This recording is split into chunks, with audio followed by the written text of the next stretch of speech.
about something, relative to the park or whatever, because everybody loves to have an opinion. And the hardest time I had was with a guy who I later found out was a lawyer. Apparently, lawyers don't squash easily. I've had a couple of experiences like that, and I think from now on, if I know they're a lawyer, I'll just squash them really hard up front. Because most people back down pretty quick, so it seems harsh to squash them hard up front. So if it's a lawyer, I'm just going to jump right to like a mallet. Anyway, so this guy, and what I ended up saying was, I said, not a conversation I enjoy, and I asked another question about the park or something, and then he went back to it. He said, no, I'm really curious. What do you think of this? And I said, so I'm not interested in this conversation. If I have to, I leave. I'll leave the hot tub. But it would be kind of mean of you if you made me leave the hot tub because you insist on having a conversation I don't enjoy. And he apologized and he backed right down. So, it's about being determined, and I'm pretty determined. And he didn't want to be the villain, even though he was a lawyer. So that was kind of fun. It was interesting to watch him squirm. So now I'm going to start. So it's Owning Your Fire. It is March the 8th, 2017, and I am in Florida. And welcome everybody, whether you're live and in person or tuning in later. So our topic is going to be emotion. We're going to do a bunch of different pieces, and these are things that I've unraveled in the last few weeks that, it's some bits we've touched before, but this definitely found a chunk of stuff that was anchored that hadn't come loose before. So that means it's good stuff to get rid of. So essentially, where I want to start. Let's start by doing a ball of light. And obviously I'll put everybody in a ball of light. And in that ball of light, let's put lots of comfort, lots and lots of comfort, because we're going to do some stuff with the child self. So think about when you add that comfort, think of comforting your inner children. Some of them very, very young. So I think we think of comfort differently when we think of, whether we would think of giving someone a hug as an adult or whether we would think of comforting a child. I think it's easier to be more wholehearted when comforting a child, which is kind of a sad thing when you think about it. So pause for a moment and just notice how you may feel different. You may feel differently in terms of giving comfort to a child. And hold that feeling and just see, can you give it to yourself as an adult? That kind of wholehearted comfort.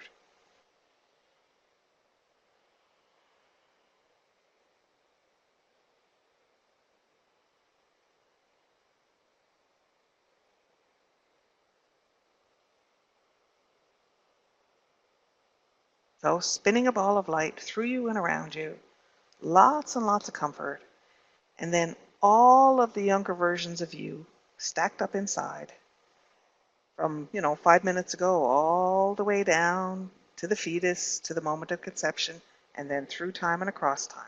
So let that light spin through you and around you with lots and lots of comfort, lots of comfort,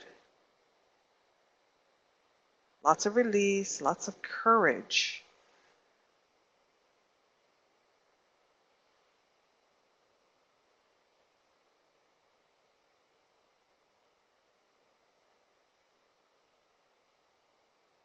And acceptance and approval and love.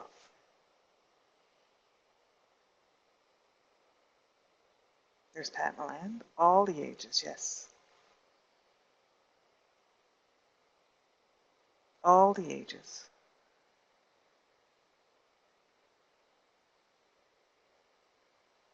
So stacking the younger selves, and let that light circle through you.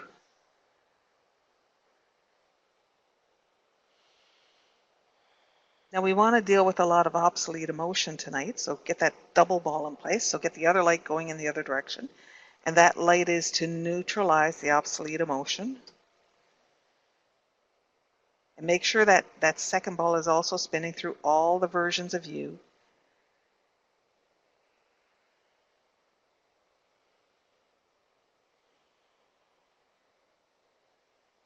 Okay, and so just take a little inventory.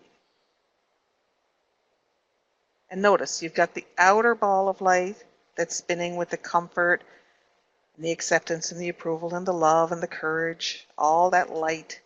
And just notice as you kind of stack up those younger versions of yourself from this moment, back through all the versions of yourself, through younger adult you, through teenager you, through child you, through toddler, through infant, through fetus, back to conception, through time and across time. And notice if there's anywhere that you're, basically not letting the light in.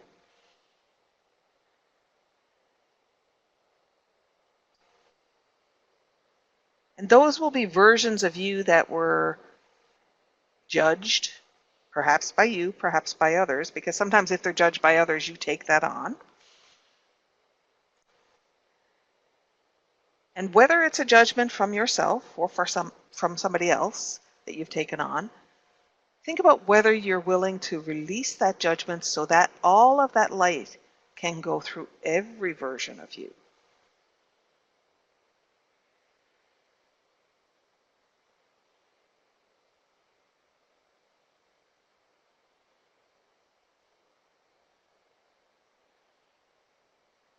Think about whether you're willing to let that light go through every version of you, whether or not you deserve it, regardless of deserve.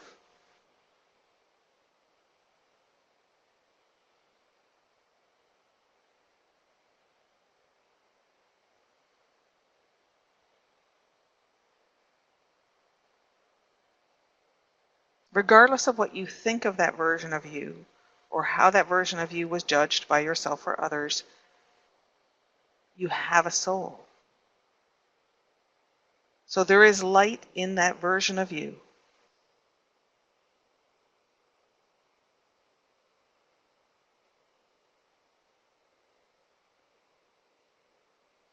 Judy says it feels like a tornado in there. That says looking in both balls. So I was doing the first ball to get it go through everybody that's inside you.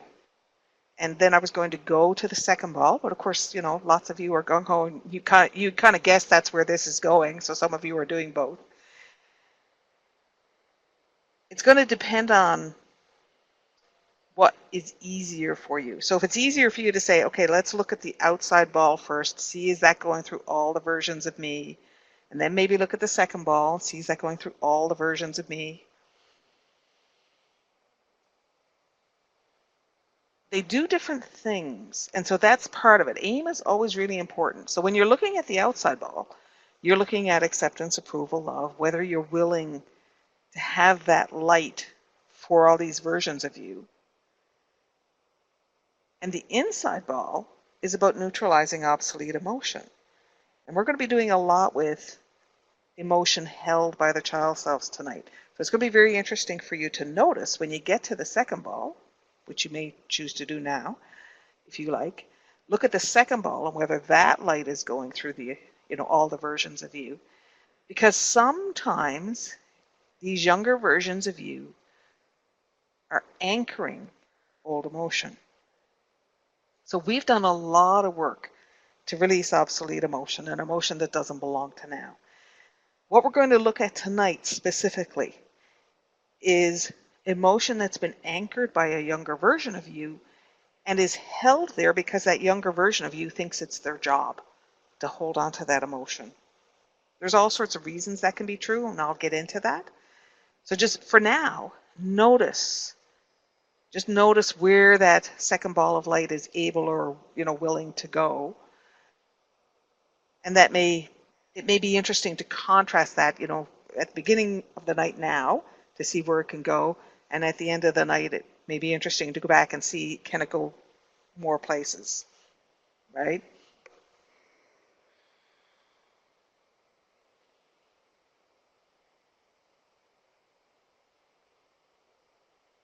Yeah, that's kind of interesting. What a light show. Okay. So we got lots of light going. There's a lot going on there. So I want to talk a little bit about, Pat says the outer is doing pretty good, inner not so much. Yeah, because that means you're discovering exactly what I'm talking about, which is you've got all these younger versions of you who believe it's their job to hold something. So let's start with something innocuous, because when you're doing a release, half the deal is convincing your limbic system that it's safe to do this. So let's start with something relatively innocuous. Okay? So think of,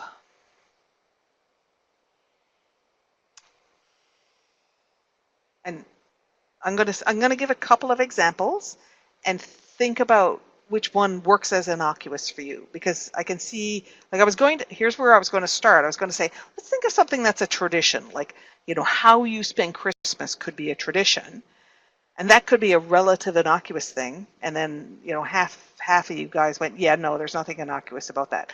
All right. And I get that. All right. So that's one example. So it could be like a relatively innocuous thing that, I don't know, you have turkey for Christmas, or, certain things are upheld for Christmas in terms of tradition.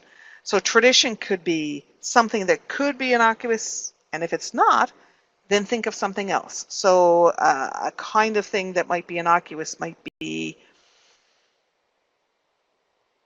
what you use as a greeting. Like, do you say hi to someone? Do you say hello? Do you say how are you? That could be innocuous. I realize it's not for everybody. What kind of purse you carry, or whether you carry a purse, could be innocuous. So I'm using different examples to make sure that I get one that's innocuous for everybody. Yes, the purse thing works for some people. I'm just checking to make sure everybody's got one that's innocuous. Okay, we don't have a one for everybody yet. Whether you wear socks. Okay. So whether you wear socks and when you wear socks could be innocuous. Okay, so different things are innocuous for different people. And so pick the one that's innocuous for you. That work? Yes. Okay. All right. We got everybody and we got it all so that you have something that you can use that's innocuous. Now think of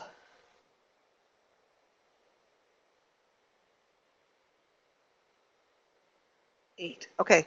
Think of 8 years old. That took some doing too. Finding the right age that everybody could do an innocuous. Think of being 8 years old and whichever thing was innocuous for you.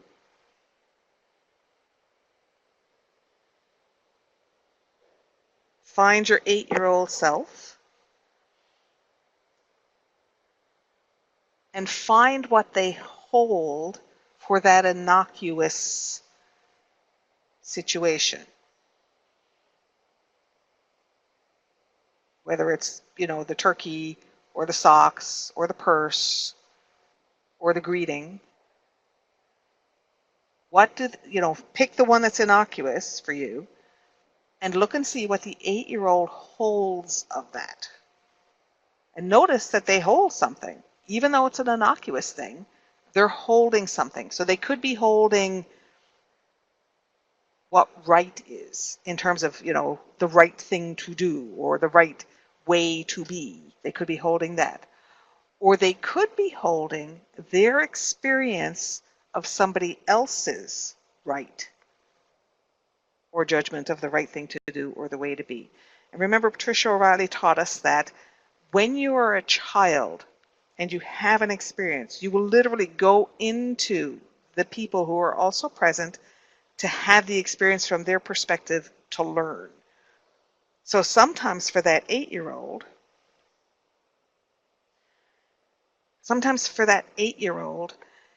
it's the holding of somebody else's version of right or somebody else's version of how you're supposed to be, and whether they're holding it as a witness for that or whether they're holding it because it was imposed on them by this other person or whether they were to conform to it. Okay? So Margot says, what if you didn't know where you were at that age or anything about yourself? It's in there, and Margot, all you have to do is think, there's an 8-year-old there. So imagine the 8-year-old's there, and you can hold her hand. Just being able to hold her hand is a big deal because she's not used to that. So think about being able to hold her hand and know that she's holding things.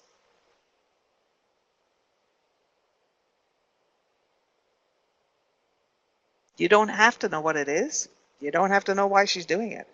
A large part of the story of this, of, this could be going on or that could be going on, all that story part is to help you find it.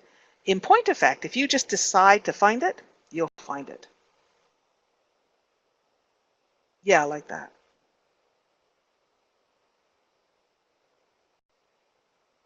Ka-clunk, right?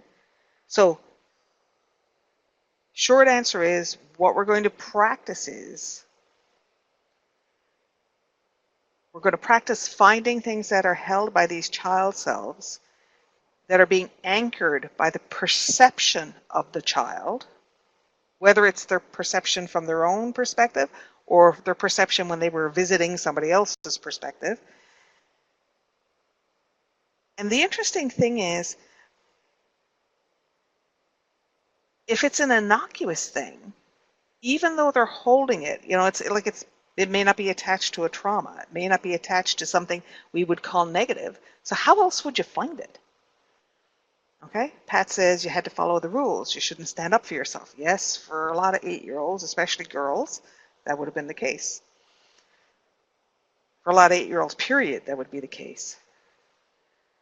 So notice when you look at this, kind of what form does it take in your perception? What is this thing that's being held? How do you perceive it? Is it a sensation in your physical body? Is it something that you're aware of, like a color or, some tactile thing? It might be a vision of, wires through you or dust. Your subconscious will put whatever perception suits you to find this. This is something that's held by the child, and the child is inside you. So the child holds it inside you. And specifically, we're looking at an innocuous thing. So it's the kind of thing, it's almost like it's under the rug and you would have no reason to go looking for it because it's innocuous. So have a look at how you can perceive that. And they won't all perceive the same way. This is about getting a handle on the perceiving, the feeling of the perceiving. Pat says you shouldn't do what is right for self. Yeah. Fact. So much of the training is conform.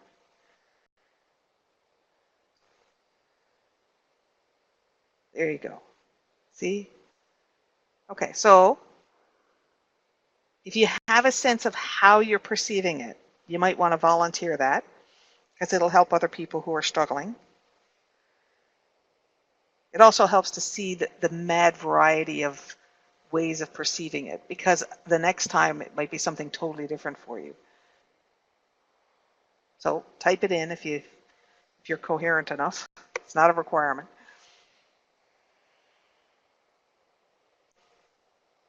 So Pat says for her it's noise.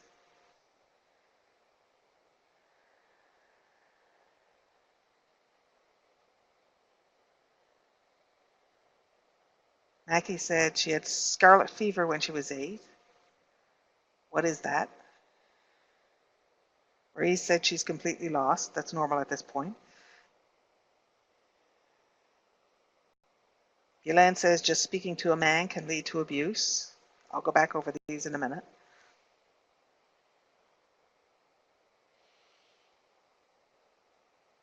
So Mackie, the scarlet fever was a way to suppress yourself. because 8-year-olds are starting to have autonomy. Eight is a big autonomy age, and there's no better way to, stop yourself from being autonomous than to be ill. So it was a way to shut you down.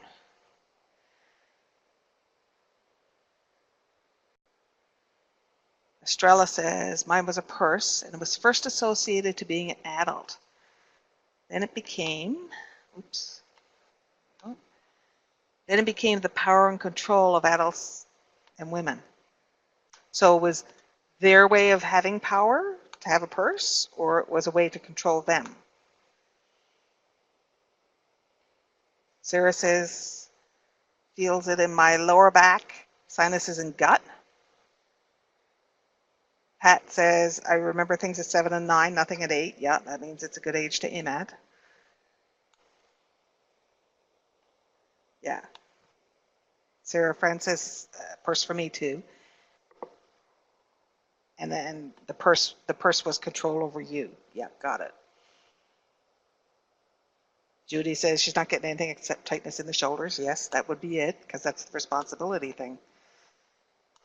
At 8, you were feeling responsible for everything. Yeah. Isn't it interesting that a purse, which is a way to, carry money and have your own things, can be something that controls you?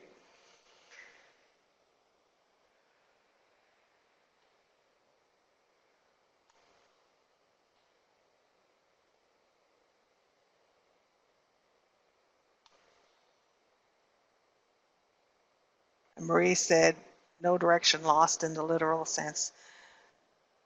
So Maurice, typically what you do is you scramble a bit until you make the decision that you're going to release the thing. So you haven't actually decided to release this thing yet.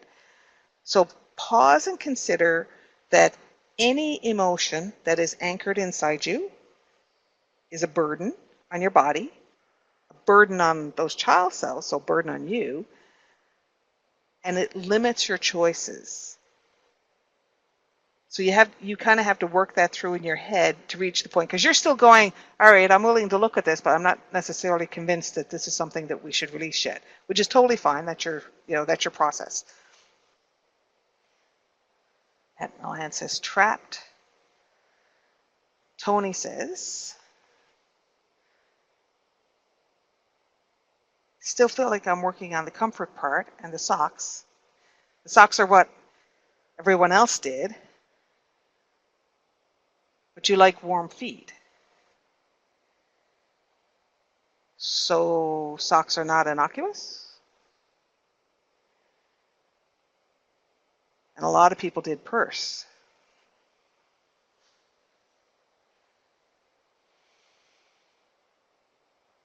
It's okay to have warm feet, unless they were forbidden.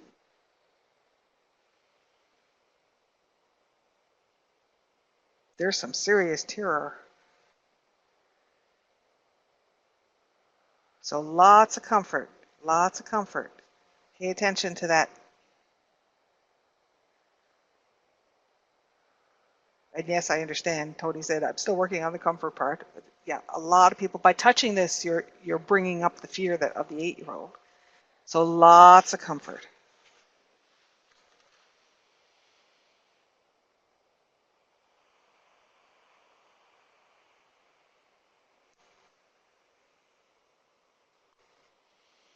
So Marie said the socks were different than the others because they weren't paired. I hated paired socks, and that was setting me up as different and not belonging. Uh-huh. Yes, it would be.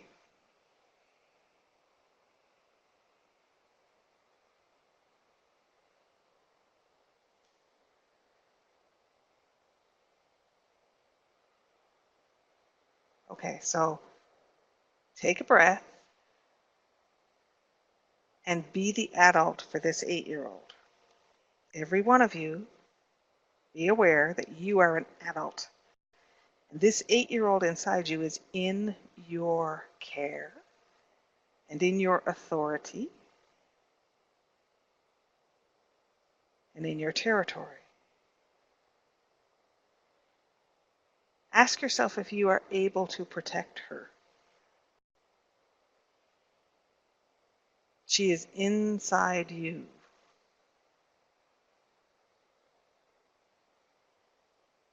Yes, it is a privilege to protect her, to care for her. When she was 8, you weren't there as an adult. You can go back and be there for her. And that's always a good practice, to go back and do things. If you have episodes that you remember that were hard for you, you can go back and be there as an adult. And simply being there and holding her hand so she's not alone in an experience can be amazing for these children.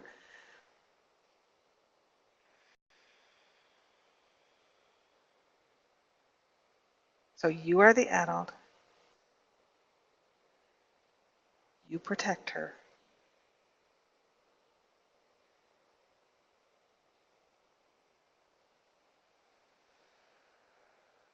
And you have authority. That's better.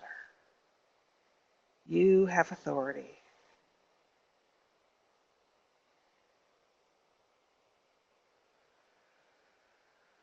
And whatever authorities you may have been afraid of or subject to when you were 8, they don't apply now. So your authority as the adult can override all of them.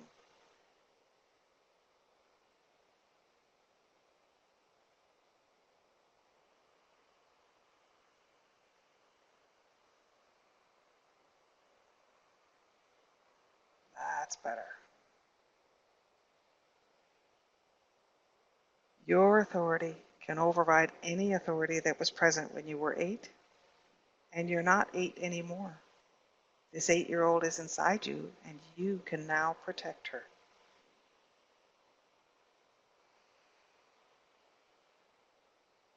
That's as protecting her is huge. Yes, it is.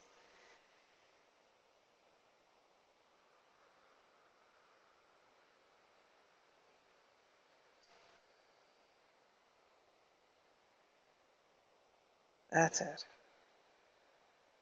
That's it.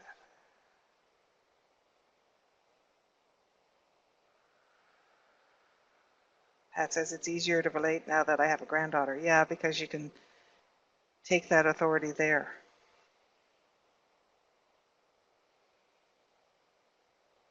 Tony says that Margot has a book and she keeps seeing the spine, and the book is called Children of the Self-Absorbed. How perfect is that?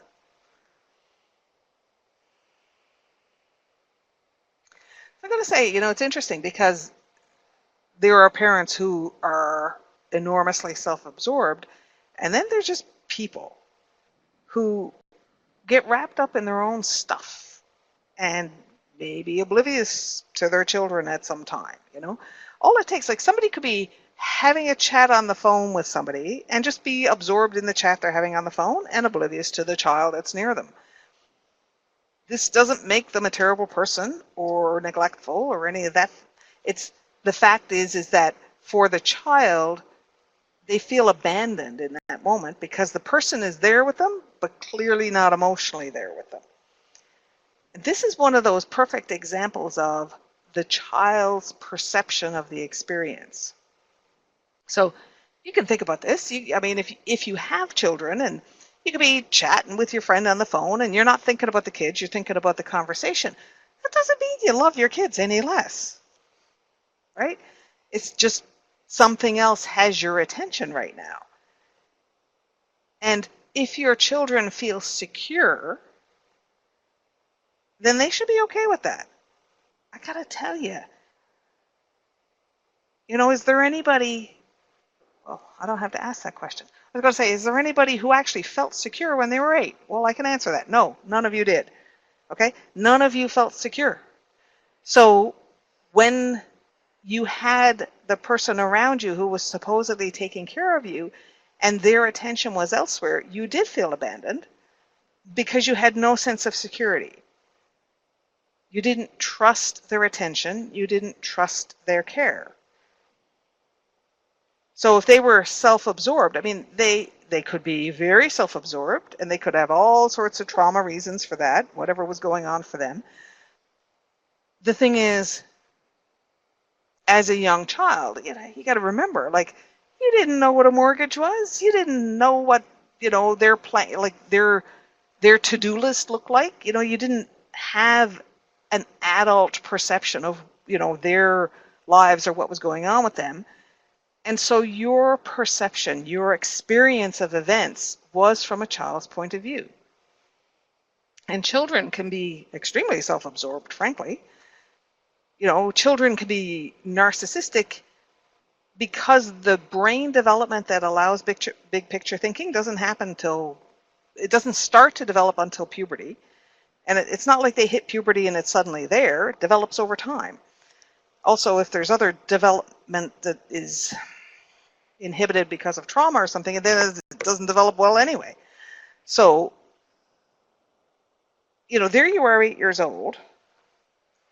The people around you have adult concerns. If you think about 8-year-olds, their concerns are entertain me, give me what I want, pay attention to me.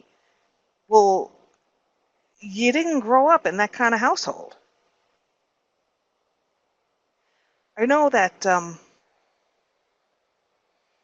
it fascinates me. One of the things we do is rather than be an anonymous gift under a Christmas tree, because I know that doesn't give you any relationship, we like to take the nieces and nephews and take them out shopping.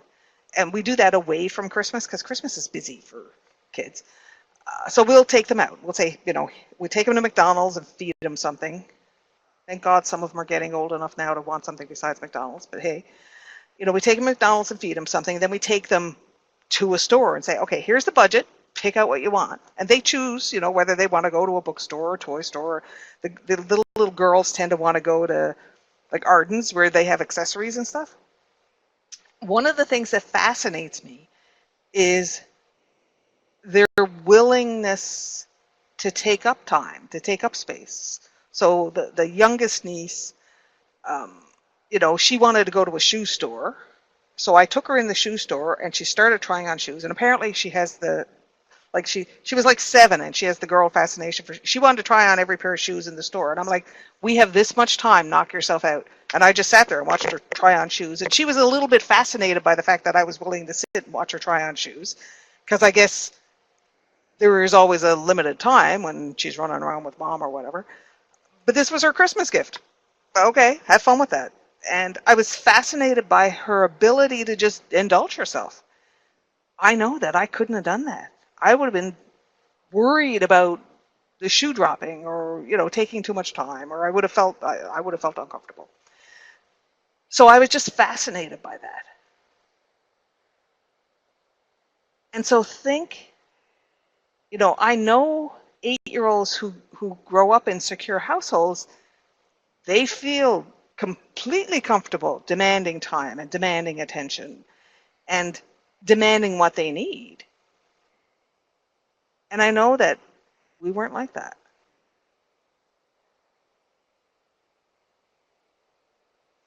Marie said, I didn't place myself in my home, I placed myself in my classroom.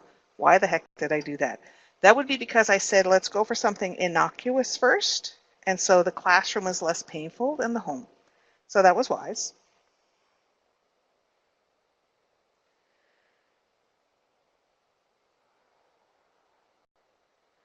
So this child is holding.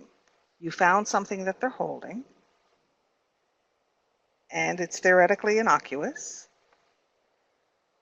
The question is it okay for them to release it? They've been holding it all these years, however old you are minus 8. They've been holding it all these years. It would be good to give them a job and let them choose a job that they would feel successful at to replace holding this. A job of their choice would be lovely. And say, it's time for this to release. What if you hold something else instead?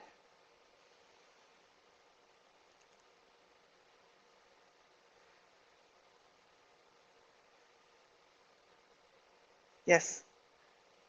So Sarah said, I went to some intense imagery, calming now, but a little scary. I think all of these 8-year-olds were terrified. I think most of the younger years, you were terrified, all of you.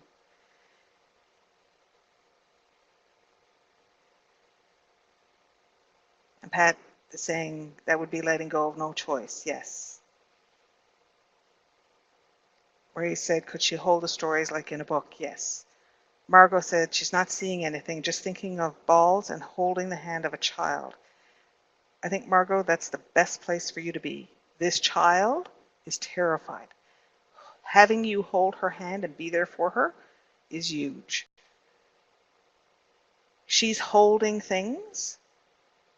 So think of allowing her to kind of package them up into something and hand them over to you.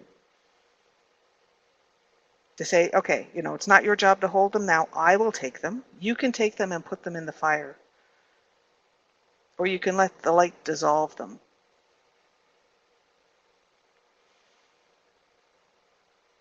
So right now, whatever they're holding, they've been holding it for you all this time. And it's time to help them release it. What do they need from you to be able to release what they're holding?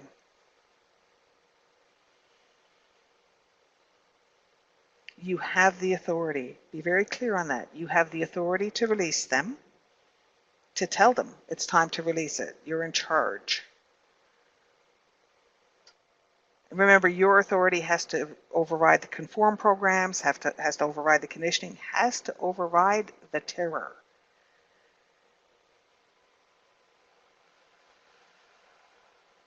So feel your certainty in taking this burden from them, in being right in doing this. To give yourself the authority to say, this is mine now, you're done with that. You can, if they're capable of saying, I want to hold something else, like the stories, that's cool. If they're not capable, then give them something to hold. Give them a joy in sunrises. Give them learning how to play. Give them learning to figure out what their favorite colors are or what colors are. Give them a task so that they feel a sense of purpose.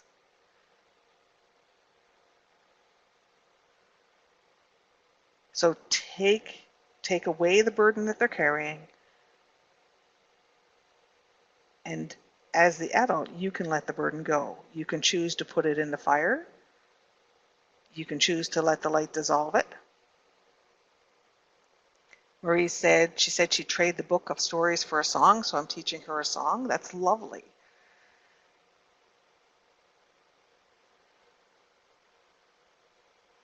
Maybe they can learn how to sing.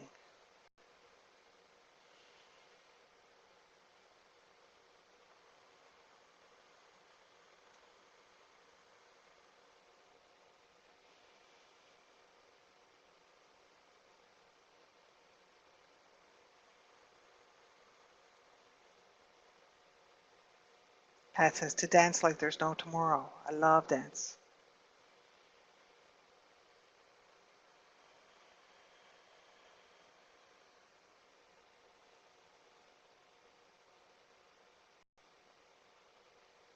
So understand that as the adult, you have the authority. Yes, it does feel great. Marie says, giggles, it's a win. Perfect. Take your time, ladies. This is tough.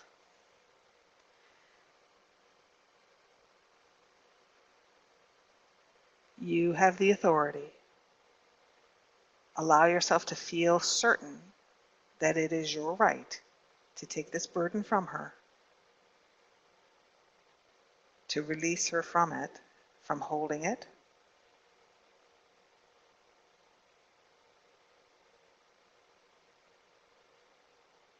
and to release her from believing that's her purpose, is to hold this.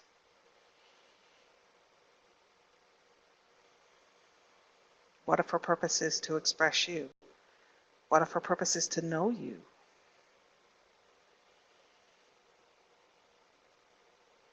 or to discover you.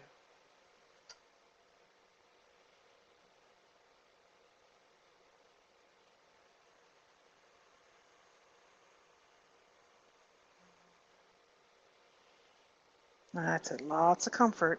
Comfort you too. Lots of comfort. Lots of comfort. And that second ball, neutralizing this old emotion.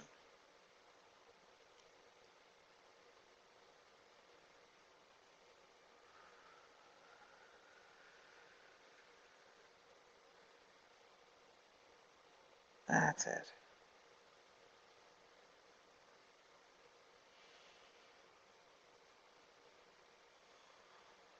Okay, let's just sit with the light for a little bit because everybody's feeling a little bit battered and exhausted.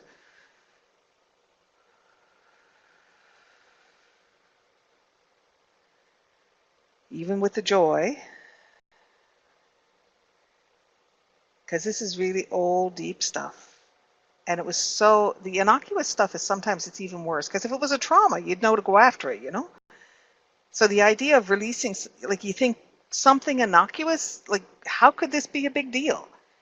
And yet clearly it is. And it's because of the perception. So let the light just be comfort, acceptance, approval, and love, and release, and neutralizing. That second ball neutralizing. Here's the thing. So much of the perception of that child is programmed. And they don't even know it. They have no idea. They have a concept of normal, but they don't know what it means. They don't know that it is a perception. You know, it's that story of, you know, the fish in water has no idea that there's wet. Wet doesn't exist for them. It just is. And it's that. It's the, you know, when you're a child, everything just is. You have no concept that you have a perception or that somebody else could have a different perception.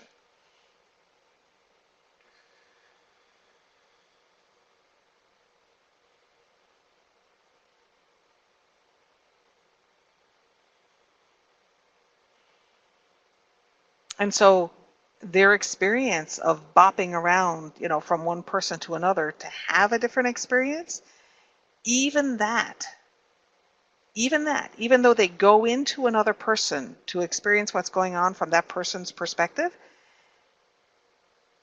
they don't really know it's a different perspective.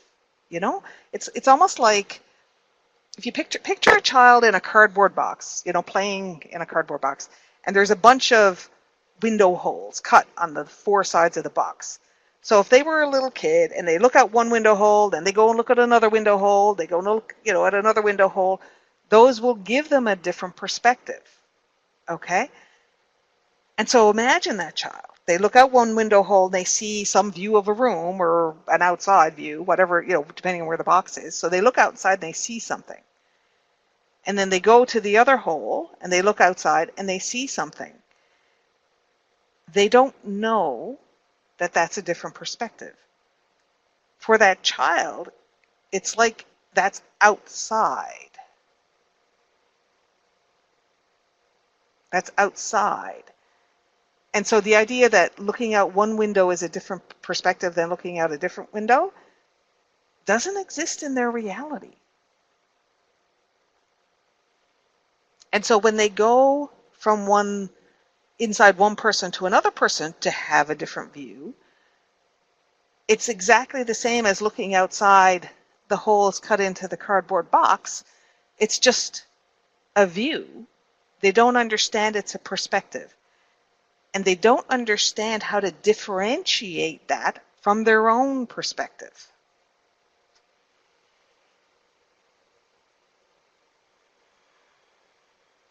I see the comment, Judy. I'll talk about it in a minute.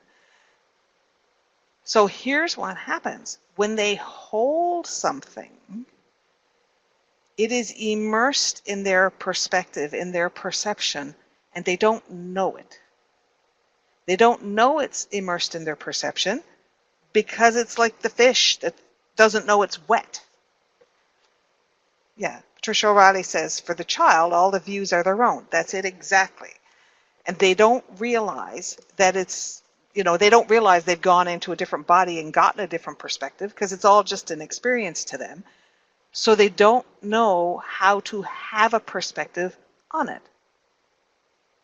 They don't know how to have a perspective of it. So, as an adult, you can sit here and say, oh, well, if I was 8 years old, sure, I wouldn't understand what a mortgage was. I wouldn't understand a mortgage existed.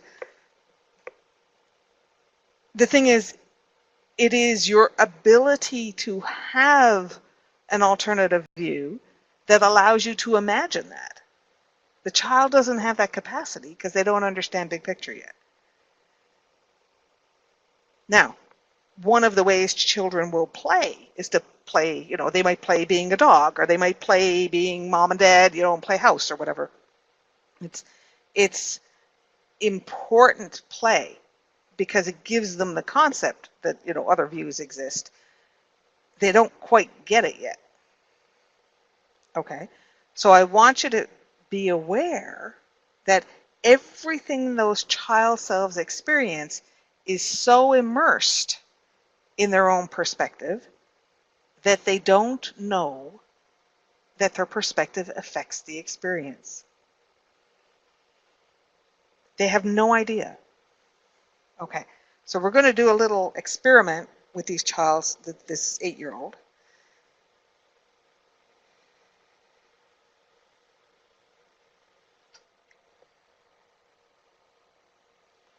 So make sure you take their hand. For everybody, take their hand.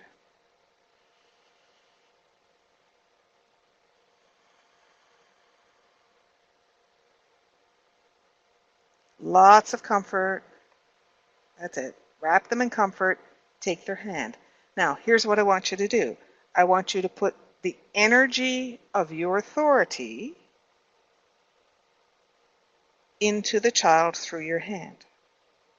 So your authority that says, I decide what right is.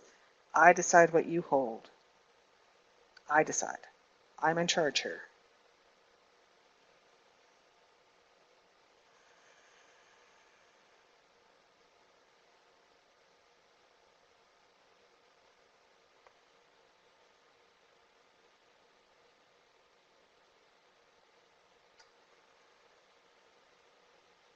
Okay, and again, innocuous, okay? To start, you do the innocuous one, and that's to teach your limbic system that, basically you're not going to die when you do this, okay? So start with innocuous. I want you to think of an innocuous experience when there was an adult in the room. An innocuous experience. It could be you're in the classroom and there's a teacher in the room. It could be you're in your house and there's an adult in the room. It's important that it's innocuous because you have to teach your limbic system that it's safe to do this.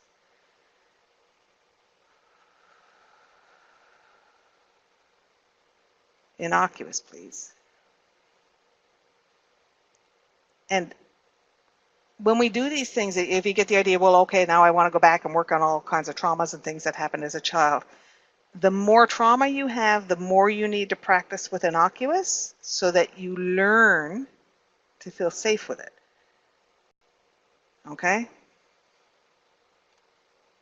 Pat Milan says she's vibrating, yes. Okay. Sorry, a little drink.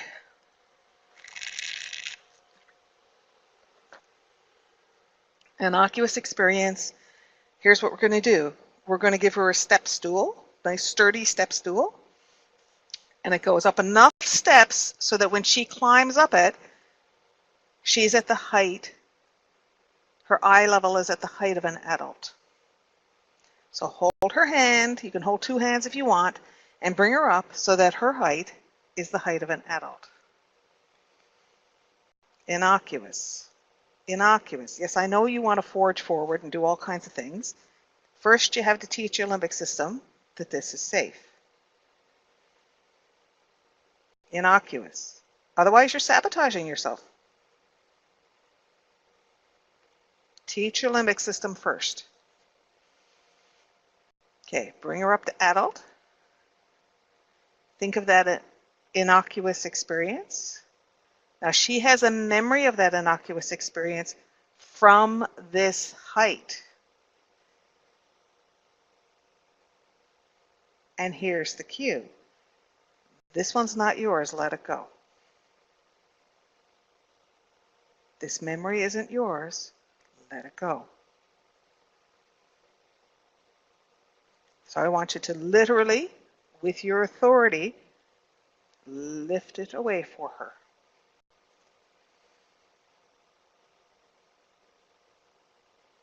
Lots of comfort.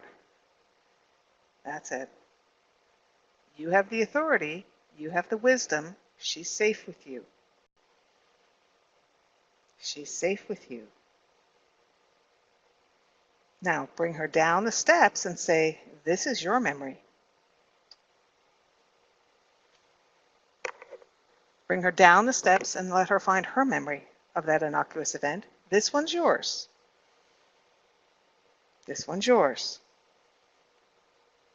The other one, the tall one, that's not yours. Let it go. That's it. That's it.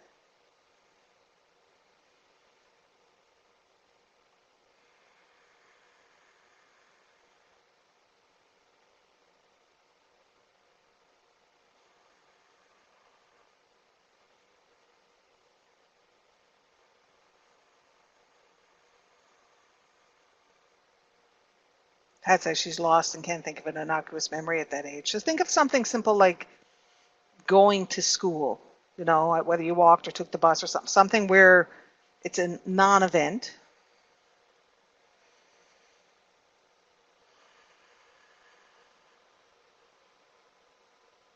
That's it. And just lift out the memory from tall. Lift it out. Put it away. Either burn it off in the fire or let the double ball dissolve it. Release it. Let it go.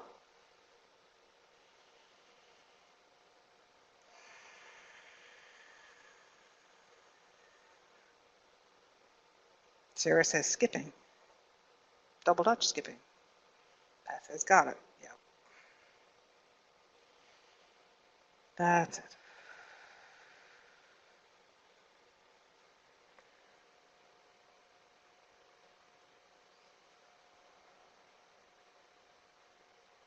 That's it. Good work. Okay. So again, using your authority. Comfort. Comfort. Acceptance, approval, and love. Now, think about whether you can feel the truth that releasing this child from these burdens is right. Does it feel right? And if it feels true, if that feels right and true to you, then take that truth and rightness and put it into her heart so she feels the truth and rightness.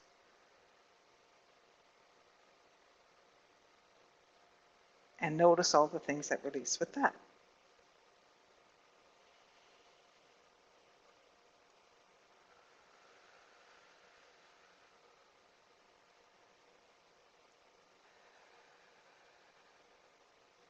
So as the adult, feel the truth and the rightness that she is released from this and put it into her heart so she feels and knows that truth and rightness. Marie said her child stopped shaking. Margot says, I don't feel safe now as an adult. I want to show the child that she is safe, but is it a lie if I'm not safe now? Well, Margot, ask yourself what you would do to protect her. Whether or not you feel capable of protecting yourself, are you willing to protect her, and what would you do to protect her?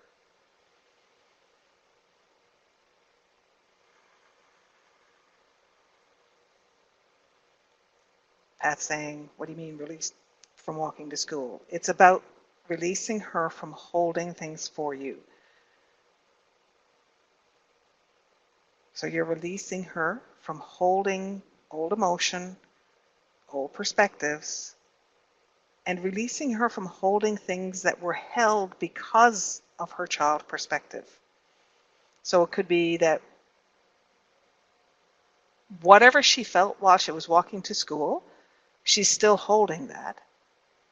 Then release her from that. Release her from holding.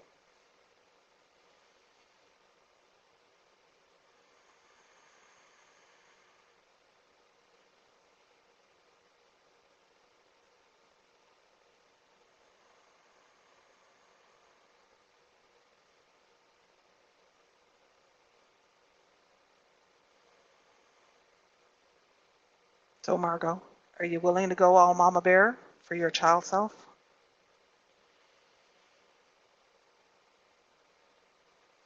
And then give her the truth of that. You know how to protect children. You protected your boys.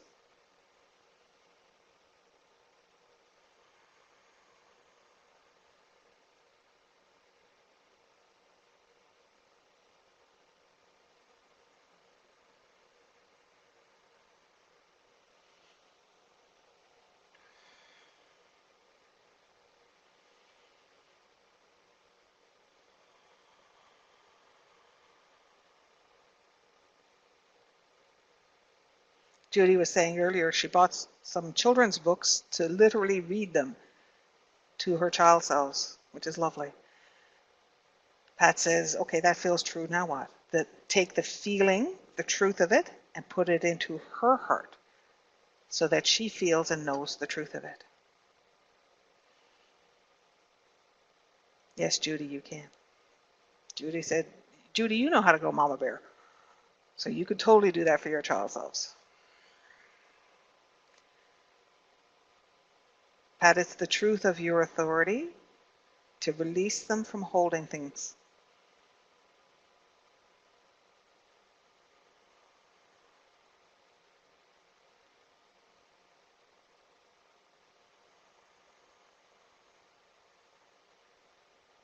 Okay, so lots of light. Spin the light because everybody's got that exhausted feeling again.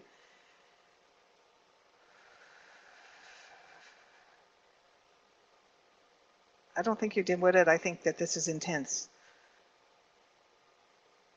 Margot says I had to give myself the right to protect myself. Yes. And honey, if that's all you take out of the night, you have triumphed.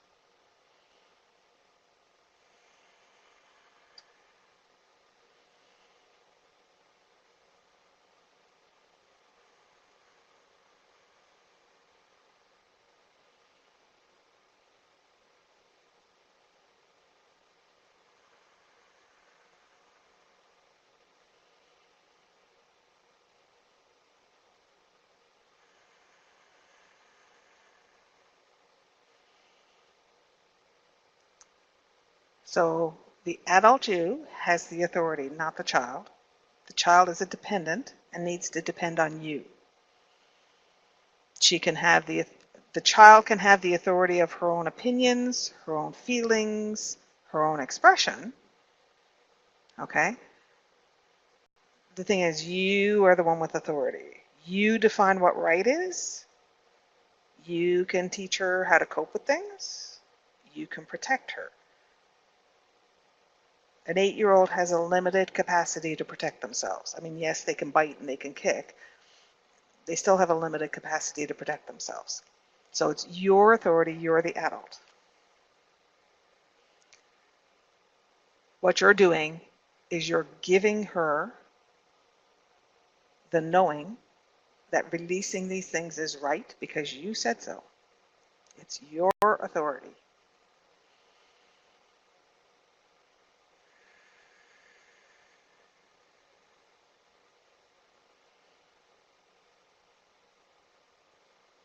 That's it. Lots of light. Keep spinning the light.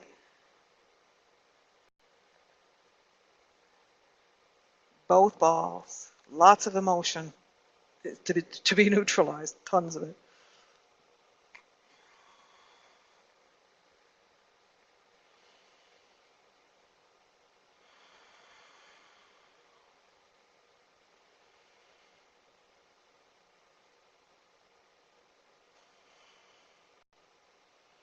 Margot said both the heroes in the work in progress were taken into foster care at age 8, and she just realized this. How perfect is that? See, you are working it out.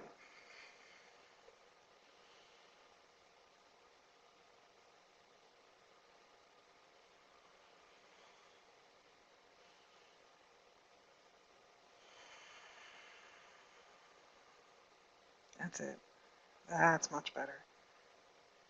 And allow yourself to rest with this. Let the light spin through you and around you, and just neutralize this old emotion. And neutralizing the emotion that's from the child and what the child's been carrying, and neutralizing your emotion about this, because there's a lot going on here. Allison says, I'm not sure I was able to get my child self to release what she was holding. So then you have to decide if it's right for her to release what she was holding. Because this is about you using your authority to release her. Do you believe it is right for you, the adult, to release this child from what she is holding for you? It is your authority that causes it to release. When you feel it is right, you put the right in her heart, and that is what triggers the release.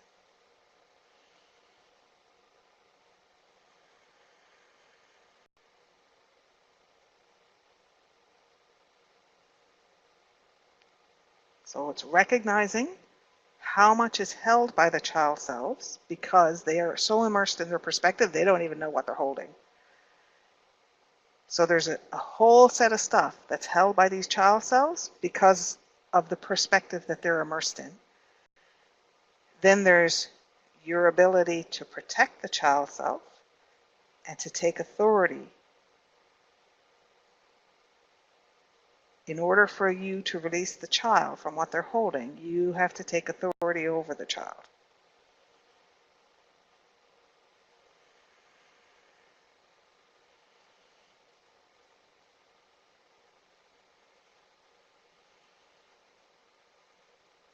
Judy says, you would do that for the kids at the daycare. Yes, you would. Pat says, I don't know what she released, but it's released and she's safe. Yes. And yes, I can understand having an upset tummy.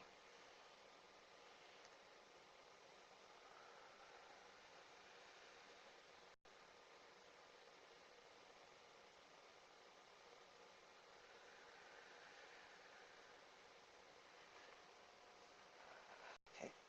Keep spinning the light. I'm waiting for people to have enough, have enough rest of this and have enough just cleaning up the emotion, the neutralizing the emotion, and then we'll do another one. Take your time. This is intense. You're totally capable of doing it.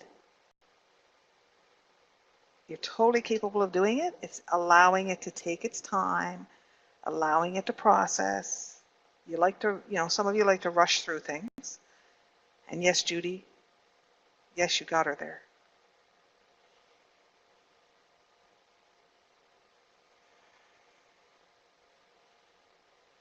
And it's okay if the child cries, and it's okay, if she's overwhelmed by this, because this may be her first experience of feeling that someone is looking out for her and someone is protecting her. So this is it's like this. If you're 8 years old, in theory, if you said, oh, I want to go out and sleep in the woods tonight, your parent should say, no, you don't get to do that. Well, I want to do that. The kid would say, I want to do that. Too bad. I don't care.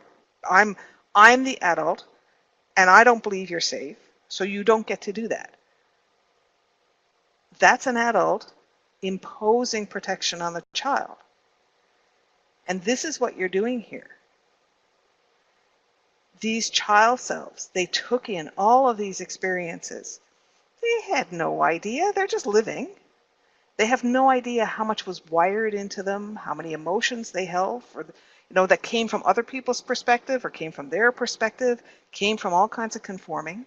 came from all kinds of emotion that they suppressed because they weren't supposed to or allowed to make other people uncomfortable. They're holding it, they don't even know they're holding it, because half of them are dissociative from what they're feeling.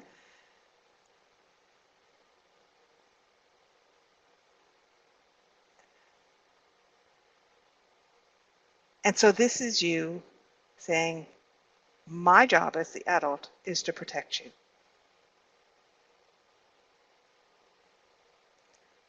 And this is, the child will always test your authority because they're checking to see if you're strong enough to protect them. And so the child you're dealing with, of you, may test your authority. And that makes it more important for you to impose that authority. Tony says she fell asleep and was happy and feeling safe-ish. Nice. So, Pat says, yes, she's learning she can trust you. So this is a very interesting thing. And this is one of those things where I'm really glad, with these, you're going to have the whole year to work with this recording, because teaching this child a new way to experience safe, a new way to have care in their lives, to have this form of security. Like, there's a whole ingrained kind of training going on there that's going to rewire a lot of stuff. And so I would strongly suggest, over time, you go back to this one. Pat says, why is she 8 versus 7 or 9? Well, 8 is what came through, and 8 is an autonomy age. Over time, as you work with the recording, you can work with a 2-year-old, you can work with a 15-year-old. All of that's okay. Piece by piece. The goal is to teach your limbic system that it's safe to have a different experience, for this child to have different wiring inside you, therefore for you to have different wiring. So you're building a capacity to feel secure, to feel protected, to be able to protect yourself, to be able to understand the influence of your perspective and the influence of other people's perspective. This is huge stuff, and it's really fundamental wiring, and it's going to be really interesting. It's going to develop in layers, and it's kind of like this one. Sort of, the more you work with it, the more benefit you're going to get. And yes, it is amazing to learn this at our age. The thing is, you got to remind yourself that it took the work you've done to date to be capable of learning this.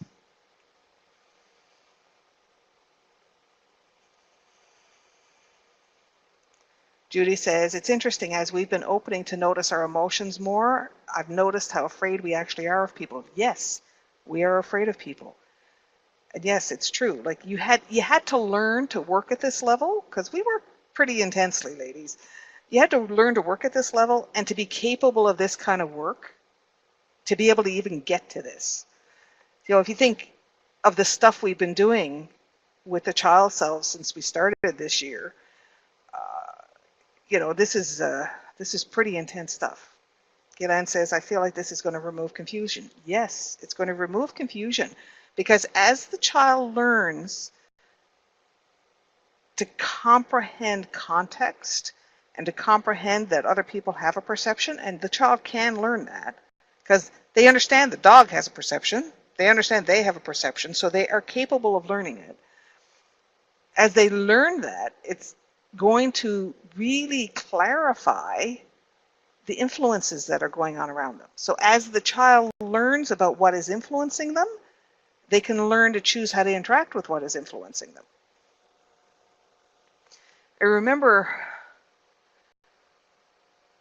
sometimes figuring out what to do with my kids was just a puzzle all by itself. So I remember at one point, I think it was Nicholas, and he wanted something. I said, no, that's not okay. And he said, well, basically I'm going to do it anyway. And I said, if you do it, you will be punished. And he said, really?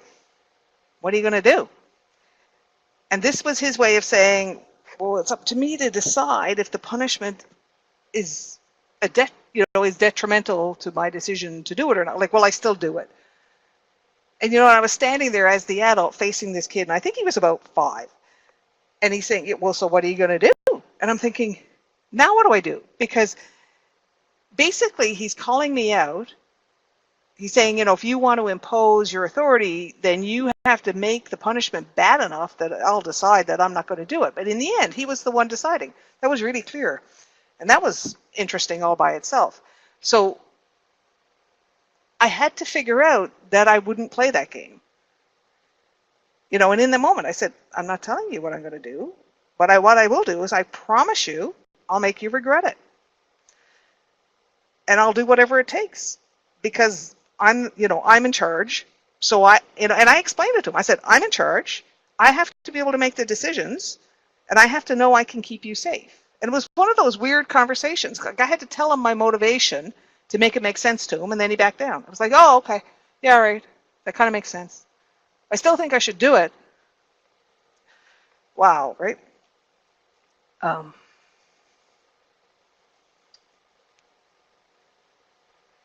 So Pat says, I don't know about fear of others so much as fear of self and being self. Well, others are the mirror. So, good point, Judy. When you're afraid of them, that's actually what they're mirroring.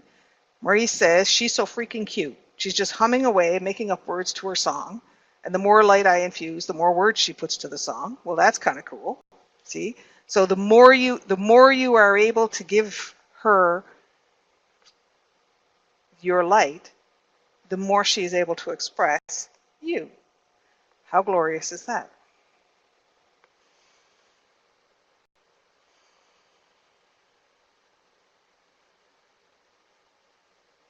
Yes, very glorious indeed. Okay, I'll do another piece.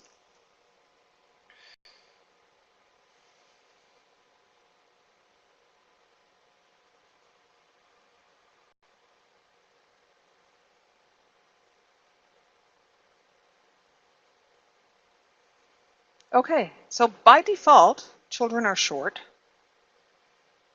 generally speaking. I've known some very tall children. But generally speaking, at some age, they're shorter than other people, shorter than the adults.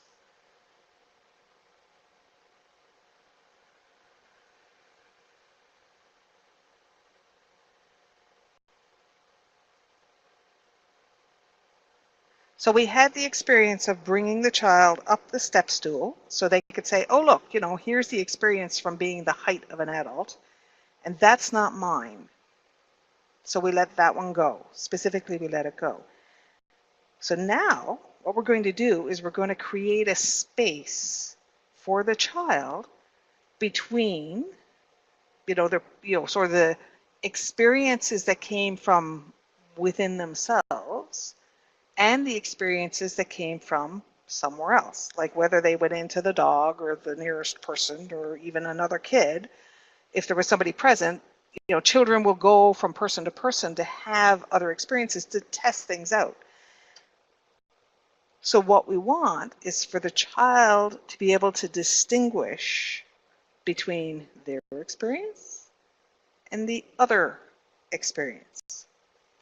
So they have a concept of this because of the idea of, if I go up the step stool, look, now I'm a tall person, so I can see, oh, that was a tall person experience, it wasn't mine. The thing is, that won't work if it was the dog.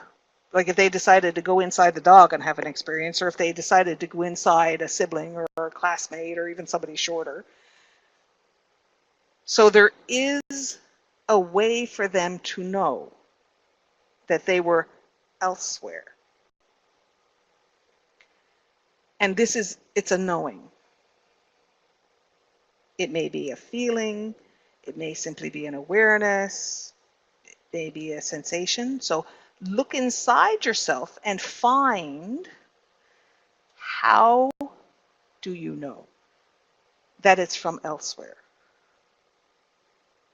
rather than inside yourself?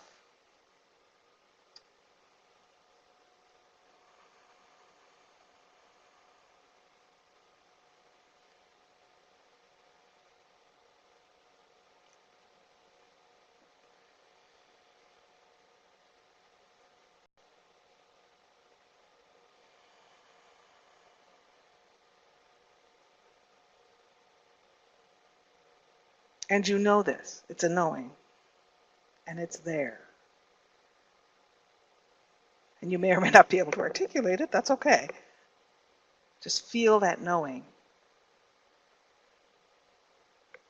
And so there's a lot of information in those other experiences. You may not be wanting to remove all of them. You may be wanting to remove some of them. So the first step is to make a space between the experiences you had from inside yourself and the experiences you had from elsewhere. Whether, you could have been just floating outside your body, for instance, or you could have been somewhere else.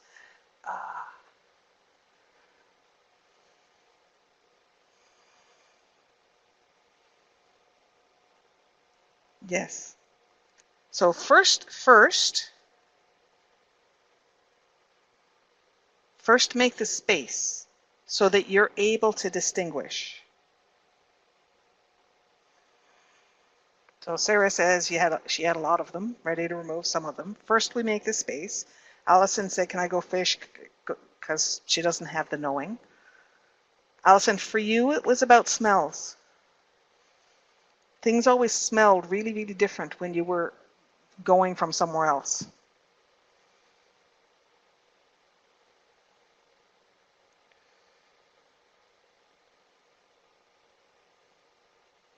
Yeah, okay, now other people want me to fish. Yes, I will. So Allison, look and see if you can distinguish smells differently. So it's kind of like if you think crayons have a very distinct smell, but the crayons smell differently if you were occupying somebody else instead of yourself. So it's like, what's the baseline smell of crayons when you were in yourself versus they smell differently elsewhere? What's the baseline smell of grass? What's the baseline smell of other things? So there's a difference to the smell. For Pat, it's like there was a hum to it. If you were inside yourself, the hum was different than if you were somewhere else.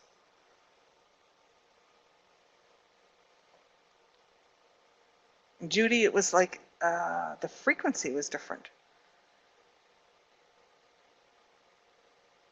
And okay, so the frequency was different when you were elsewhere, and it would manifest. So sometimes it would be a color would be different. It was like you're wearing a different color glasses. Sometimes the sound would be different. And sometimes it was like the sound was underwater, or it was muffled, or really screechy. Like it was like the sound was like the speakers were bad, that kind of thing. Maurice, for you, when you were elsewhere, it felt really objective. Now this is going to be interesting because you did a lot of dissociation. So in order for you to be able to distinguish between the objectiveness of, like you'd go into somebody else's body, but it was like you weren't connected to them the same way. So if you were in your body, you would feel it differently, but you were dissociating a lot. So there was a numbness sometimes to the feeling. So you have to be able to distinguish between the numbness when you were dissociating and the objectiveness when you were in somebody else's body and you weren't really hooked in. So see, can you find that? So Pat's doing question marks. There's a hum.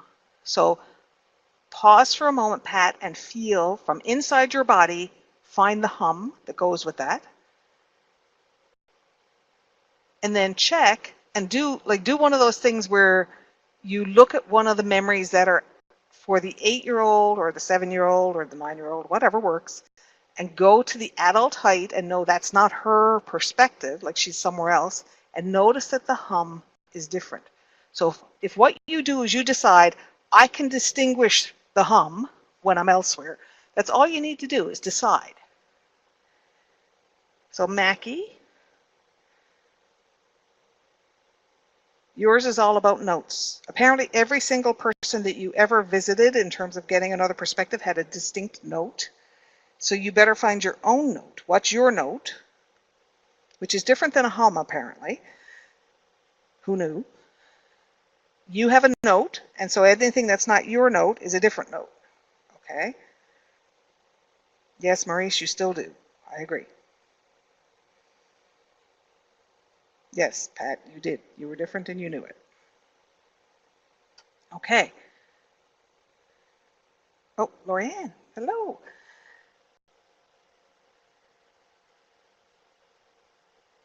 Lorianne, yours was, it was the volume of light.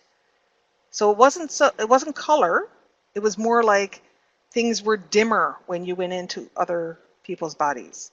So they're brighter from inside your perspective, and they went dimmer. So it's like when you went in somewhere else, it was like wearing sunglasses, and different shades of sunglasses, but it was always about the volume of light. So look and see. Margot.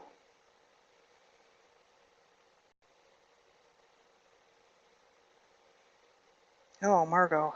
Okay, so when you went into somebody else's, there was a scream with it. It was just like the whole time. There was there was a whimper scream because you were in pain.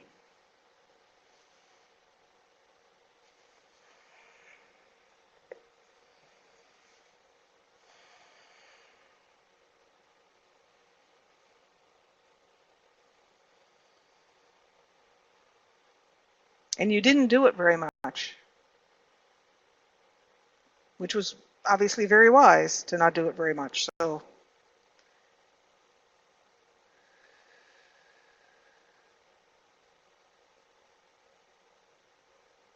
okay. So now all of you can find the gap. Yes, all of you can find the gap. And just put the direct experiences from your own perspective, however muddled up that may be, right? Let's focus on this distinction first. The direct experiences, and there's a gap now, so you could say the other ones are over there in whatever form that over there takes. So what we're doing here is we're saying you have all of these experiences. The child has these experiences, and some of the experiences of the child were kind of from their own perspective in their own body, and some of the experiences of the child were when they visited other bodies and had other perspectives. And so now you are able to distinguish them. And so what I mean by the gap is there's the set of experiences you had from your direct perspective, and then there's the other stuff, the stuff that you had elsewhere.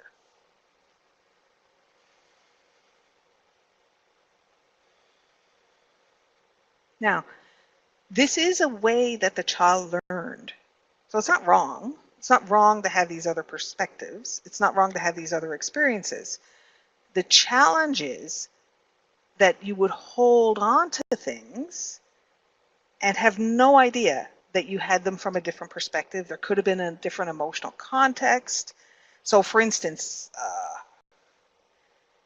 if you had an argument with a parent, for instance, if you're the child having the argument, you're going to have one perspective, and if you're the parent having the argument, you're going to have another perspective, and they're different. And that's why the child travels and goes from place to place, because you're looking for the different experience to learn, okay? The thing is, they're different. Yes, Gillian, I can tell you yours just a sec. You never looked through their eyes. Okay. So when it's your experience from your perspective, you could see. And if you closed your eyes, you knew your eyes were closed. Whenever you went into another location, you would never look. So you were basically blind.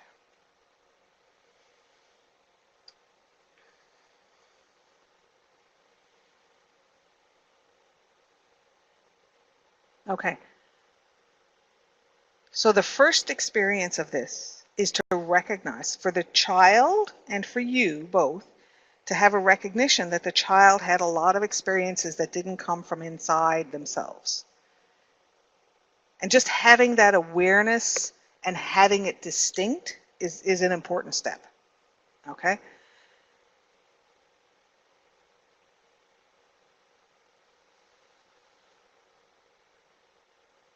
Now, because we like to be overachievers, what we'd really like to do is, release all the things that are held from this, and that would hurt you. It would make you sick.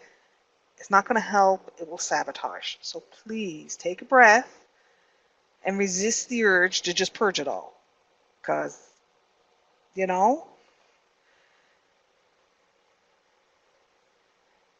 And so imagine that whether it's your child's perspective of an experience or your child's perspective of an experience from elsewhere, whatever it is, imagine you can kind of see all those experiences in some form. Maybe they look like a field of flowers. Maybe they look like rows and rows of boxes. Maybe they look like a lot of clouds. Think of some visualization or some feeling or some perception, a bunch of strings, something, a bunch of beads with images in them, whatever works for you, that there's two sets. One is the set that the child had directly, and the other is the set that the child had elsewhere. And imagine that you can pick one in whatever way you want to take it, and you want to release the child from holding that one. Just release it completely. So just pick up one, and you can either use the balls of light to dissolve it, or you can put it in the fire, whatever works, whatever feels right to allow you to completely release it. Either one or the other, doesn't matter. Whichever one sort of calls to you as needing to be released. And this is what you're doing, is you're releasing what the child is holding. So that'll be the emotion, could be sensation. So first you have to create some kind of perception of the existence of these experiences. So you could imagine them like little vignettes held in little balls, like we do beads. You could imagine them like flowers, and each flower represents a vignette of an experience. And there's two sets. There's the set that the child had the experience from their own perception, and there's the set that the child had the experience from another perception elsewhere by traveling to another body or something. And whichever one you choose, pick one, and what you're doing is you're releasing what the child is holding of this. So the memory can still exist. What you're releasing is the holding of emotion or the holding of sensation. It could be something held in the body, could be something held in the mind, it could be a pattern. It's whatever the child is holding that you want to release. So think that you can choose one thing, whatever that is, and let the light release it. It has to be a very clear choice, and you have to have the authority to choose to release it and let the light release it. So that's release the whole thing.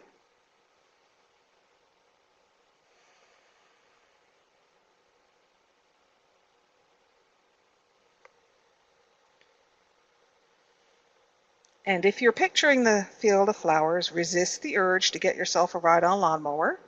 Resist the urge, because you'll just make yourself sick. That just sabotages you. Patience, ladies, patience.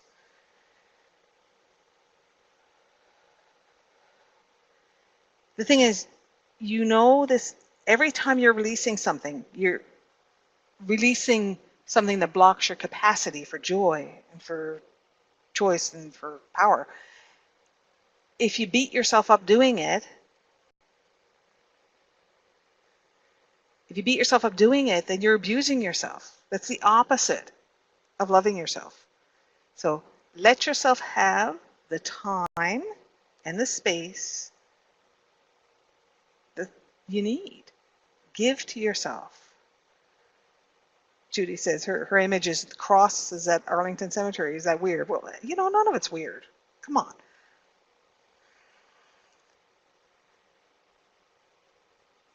Pat says she has her hum and others have their string, and so maybe I choose connections of the string with one another in the end and release the other end, and yep, whatever visualization works for you. Because it has to be, the imagery has to work for you.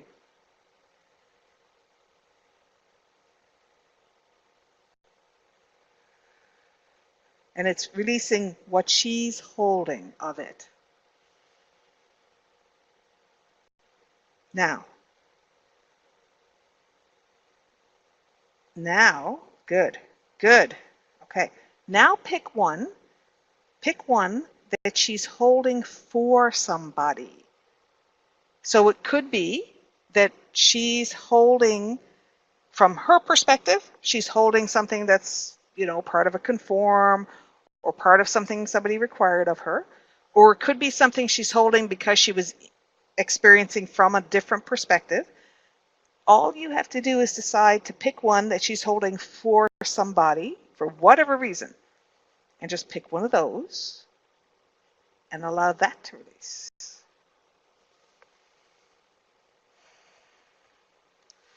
Yeah.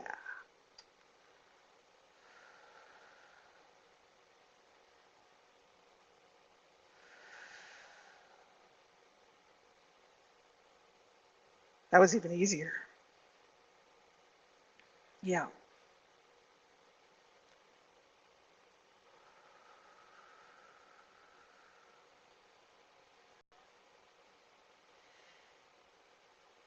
Now, sometimes the challenge is, you get things that are held, and they might be tangled up with something that's positive, right? Maybe, I don't know, maybe you got a birthday present and you felt good about it, but somebody else was jealous and you're holding the jealousy and you don't want to let it go because you don't want to let it go of the good feeling from the birthday present. Well, here's the thing. If you're holding an emotion now, it's obsolete. It doesn't belong to now. And so pick one that's anchored because you want to hold it.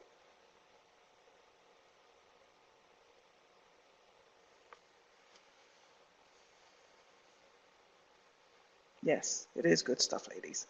I agree. Pick one that's anchored because you want to hold it. And let that one release. The joy that you experienced is still there. It's releasing the held. And the held is what's the problem, because it doesn't belong here, it belongs in the past. So it's the held part that you're releasing.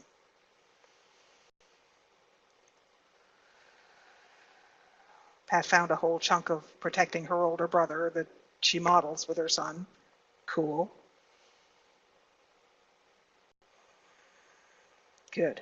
Okay. So now,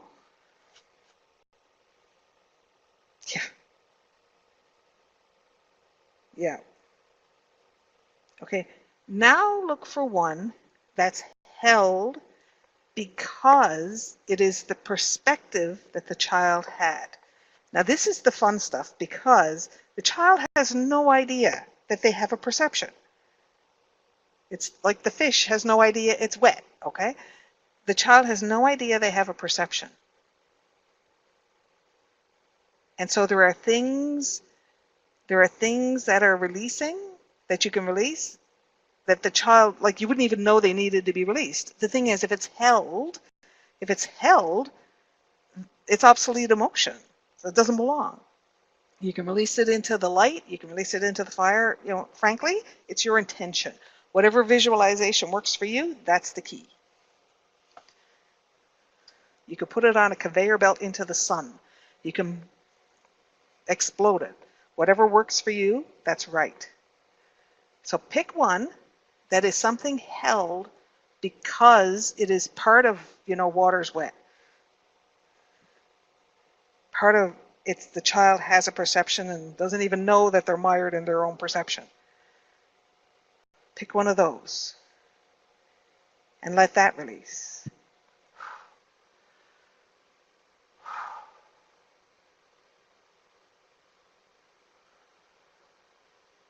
And see, there I can feel the waves and waves and waves of release.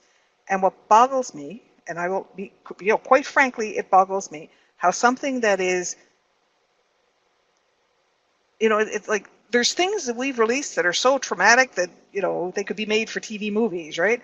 But this kind of stuff, sometimes it's like, it's really, really like what we would call not a big deal. It's like, Mom, I want a cookie. No, you can't have a cookie at supper time. Like it could be that simple, but because it's immersed in the perception of the child, it's become huge. And it's because it's anchored by that. It's anchored by the fact that it's the perception of the child and they don't know it. And so when you release it, it's because you have the authority to protect the child and you have the authority to define perception. They are within your protection, within your territory, and that allows you to release things that don't belong here. It's the stuff that doesn't belong here. You don't have to think of it. You don't have to understand it. It's just like pick one. Understand what you're doing is there is something that child is holding, and the reason they're holding it is because it is a consequence of them having an experience in their own perception. And they don't know it, and you don't know it. So it's kind of like they had an experience because they were short, and they just were short. It just is. So they don't have an awareness that that's why they had the experience, and yet the experience is anchored by that.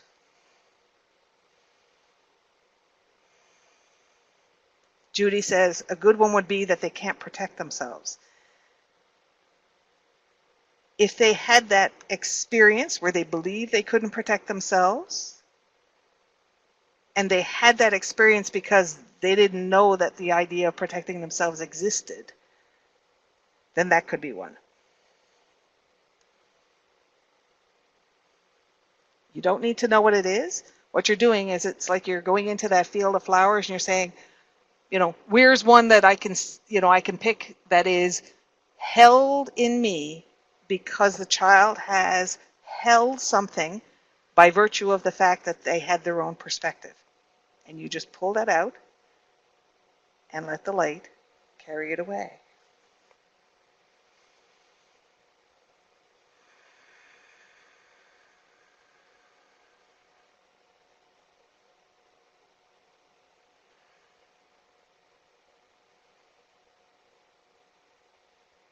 Yes, it could be that you don't belong with these people. That could be one. And it's one of those, it's so innate that it's like, fish don't know they're wet. It's so innate, it just is. And therefore the experience existed because of that innateness. And it's not about the fact of the experience, it's about the fact that there's something held by it inside you now. There's something obsolete, old emotion, anchored by this inside you. And that's what you're doing, is you're selecting the thing that's been anchored inside you so it can release now.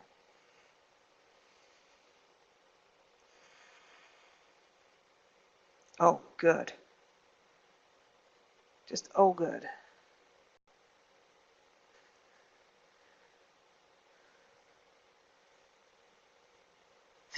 So the imagery, I see all these lines of light that were things that were bound, and they're bursting, and it's almost like a girdle that's too tight, and all the springs, spring, spring, spring. I could see them all bursting from people. That's very cool.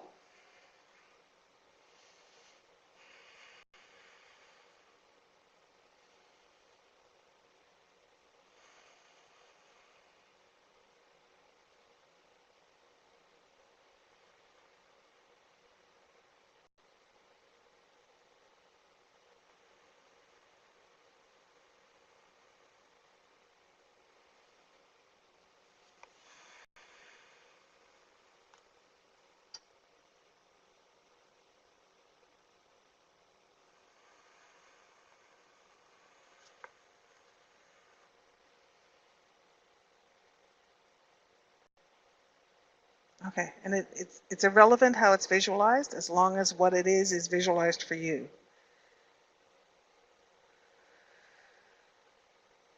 So you can define it. As long as what you can do is you can have a vision of how these experiences exist so that you can choose one. And it is your authority that allows the release. It is your authority that protects her.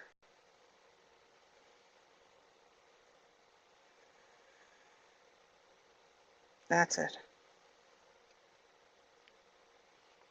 Okay, so lots of spinning the light. And now we're going to do some detox.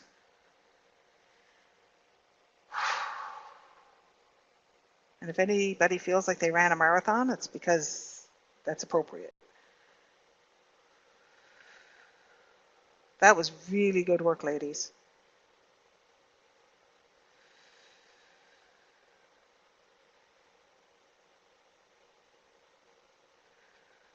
So we had a whole bunch of different kinds of releases tonight.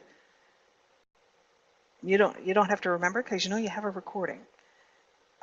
I would suggest that you work with this one because there's so many layers, and we focused on an 8-year-old, and there's lots of versions of you, like the one from yesterday and the fetus, and there's lots of versions. And we stayed with innocuous, and I would suggest that you stay with innocuous for a while because the more you do it with innocuous, the more you teach your limbic system that the process of it is safe. And you'll know when it's okay to move on from innocuous, because right now, even just doing this, you can feel, that you need a lot of comfort. You need a lot of support with the light. And I'm doing a lot of supporting. And the support is in the recording, so you can use that. The thing is, you can feel the need for it. And so when you feel like that need is calmed down, then you can basically go to something that's a little bit more challenging. The thing is, wait and take your time, because teaching your limbic system is really important. Resisting that urge to sabotage is about learning to love yourself.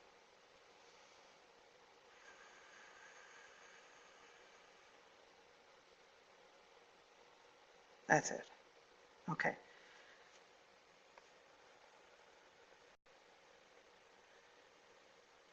So let's take the 8-year-old and bring her into the crystal cave. So in case you don't remember the crystal cave is a place that only you can go. And what we do is we kind of step into it. There's no entrance because you are the only one who can enter there. And when you're in the crystal cave, you pick a spot that suits you, and it's, say if you picked amethysts, then every direction, up, down, left, right, front, back, there's amethyst. And so you're kind of soaking in that purple glow. And you might feel like you want that color, or you might want another color. The way this crystal cave works is whatever color you choose, you step on that, and in every direction you have that, and you soak in it. And it's whatever crystal feels right to you. So bring the 8-year-old, just kind of step yourself into the crystal cave. She may want to be in a color with you. She may want a different color. She may want to hold your hand. She may want to let go for a while. Each of you, figure out if you're doing it together, if you're taking turns picking colors. Figure out what you need. Figure out what she needs. You're in it together.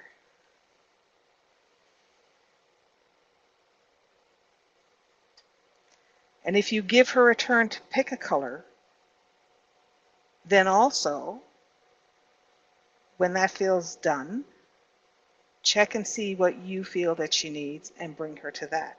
Keep that authority.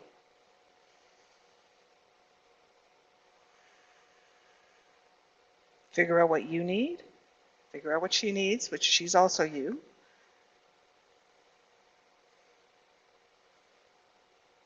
That's it. Do this together. And let the light charge you, because this was tiring. So let it kind of restore you. Let it do detox, because there's a lot of release going on and a lot of wiring going on. So lots of nice detox so that you don't have to have any physical crap going on. And that could be literal or it could be metaphoric. That's so much better. Like feel it soothe your body. That's better. Oh, so much better.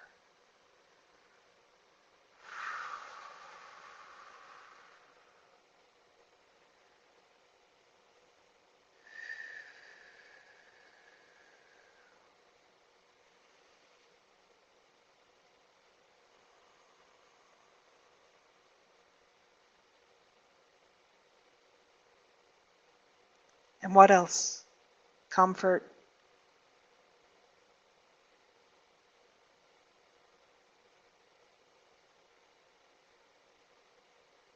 What would you like soaking into you?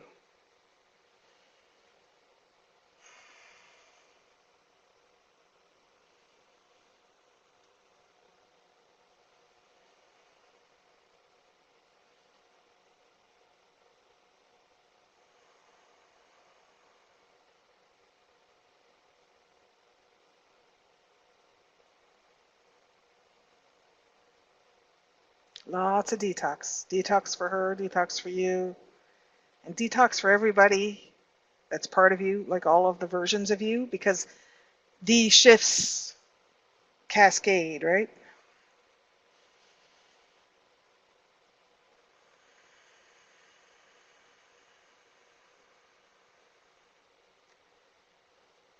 And let's soak up some wisdom. Okay, all right. Because you feel a whole bunch of new authority, you feel a whole bunch of new possibility, and so let's soak up some wisdom for that. And some strategy. All right, I like that. It's a great idea.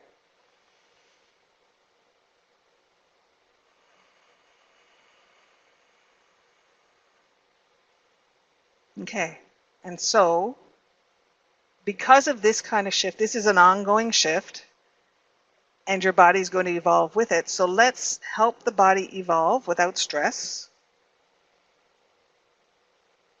And let's help the body evolve so the body supports this shift.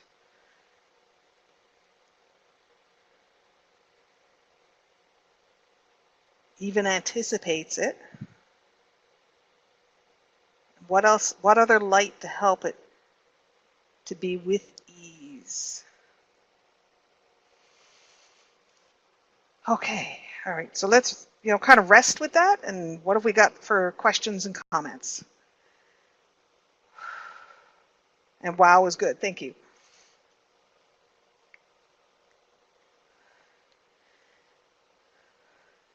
And yes, I did work hard. Yes.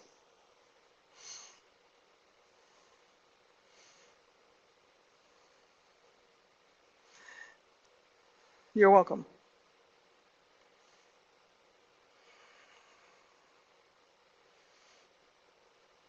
Marie says she feels very calm. Good. That's lovely.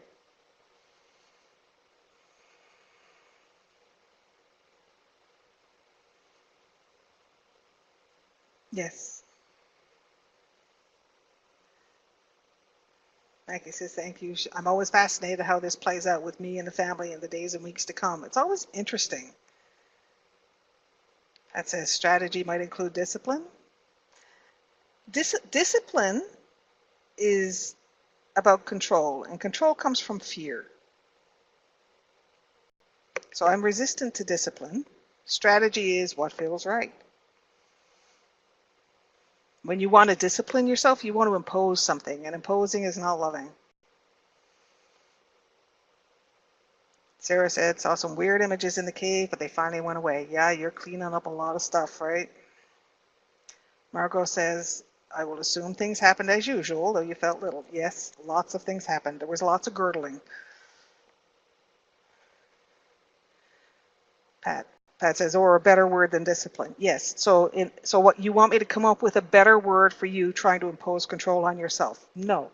What if you love yourself exactly as you are? To get things done efficiently. Yes, you're back to imposing. You want to impose efficiency. I want to swear at you now. So we're going to be loving instead. And if you want to be inefficient, we're going to celebrate that. You can be lazy, you can be ineffective, you can be sloppy. You want to go 6 days without a shower, it'll be all right. Totally fine. So homework for Pat is to give up efficiency, to give up discipline. Give it up. Let it go. Marie says, love myself exactly as I am, my truth. This is my epiphany. Yes.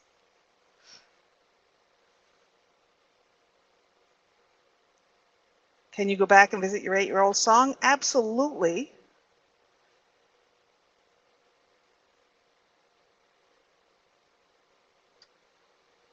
There's so much rewiring going on. It's amazing, and I love it.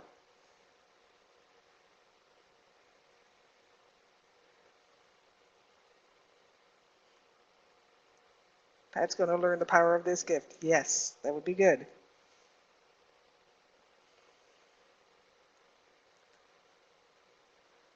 Sarah says exhausted. Yes. Reasonable. So extra protein, extra water, and take care of yourselves. This work can be so challenging, and it is so worth it.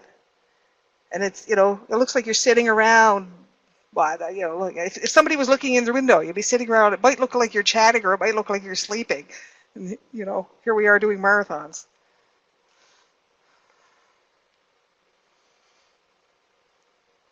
Good night, Maurice.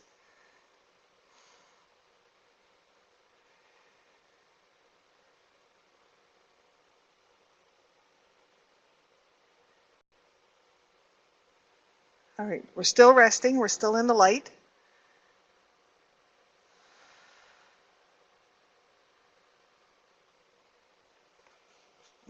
Allison bounced out. So.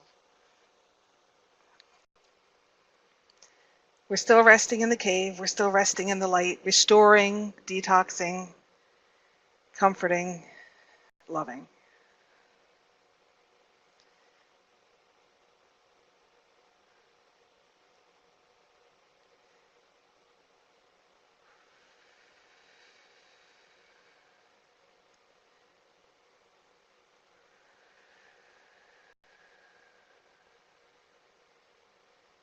That's it.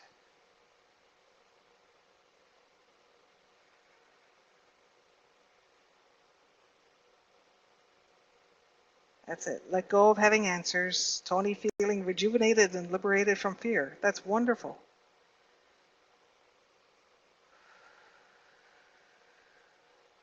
And this is one set of releases, and I mean, a really finite set of releases with one 8-year-old.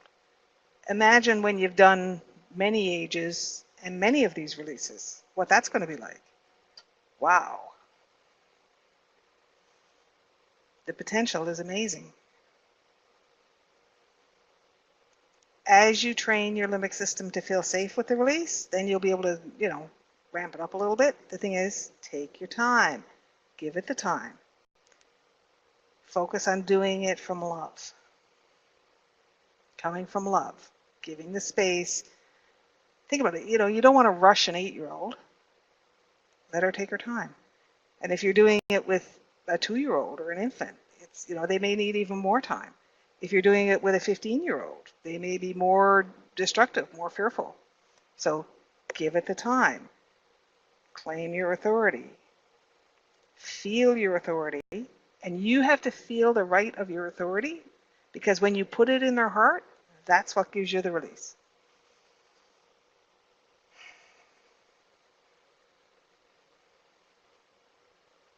Okay. So in April, we have 2 workshops. For those who are in person, they'll be at the church. I have no idea yet what I'm doing. That's okay. And some of the people may not have done these 2 that we did, while we're away. I think most people did. You know, I don't keep track. Judy keeps track. Uh,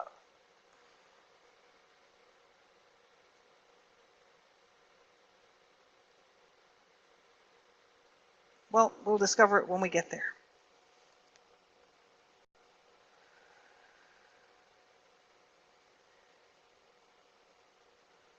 Okay, check and see. Check and see if you want to bring the crystal light with you when you come back. Are there specific colors you want to bring? Are there specific colors the child wants to bring or you want to give to the child to bring back with you?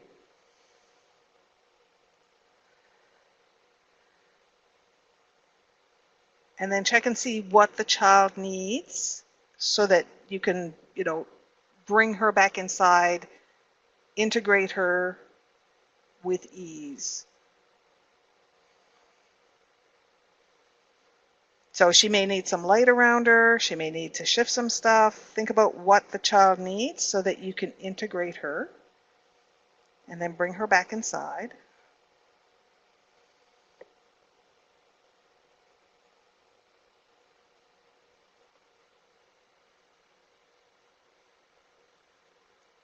Judy said, a big ball of red light surrounded the child. I am safe. Yeah, that's good.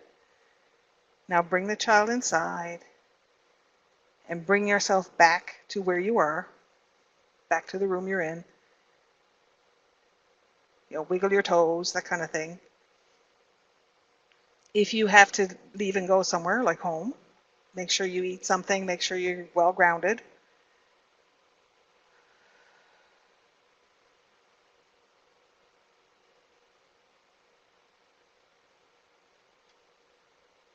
That's it. Now let's pay attention to those balls of light spinning through you and around you.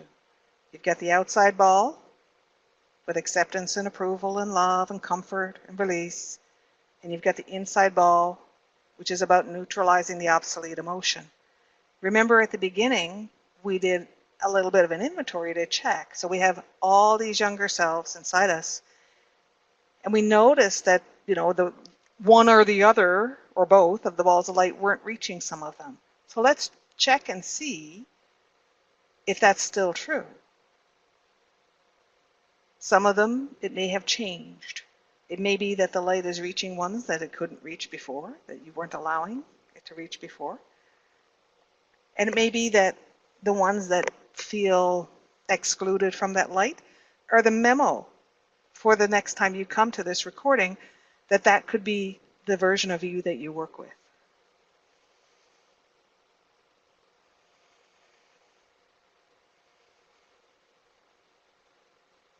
So check the light, check the balls.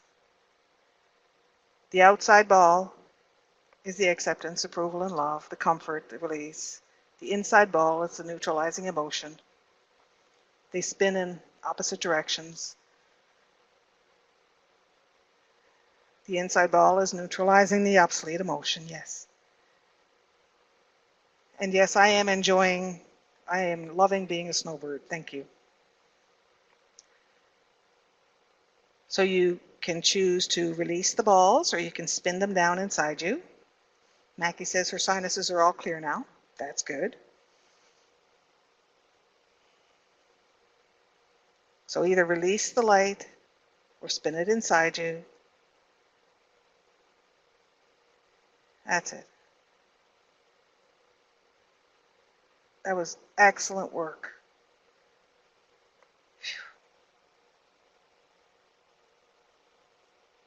That was very good, ladies.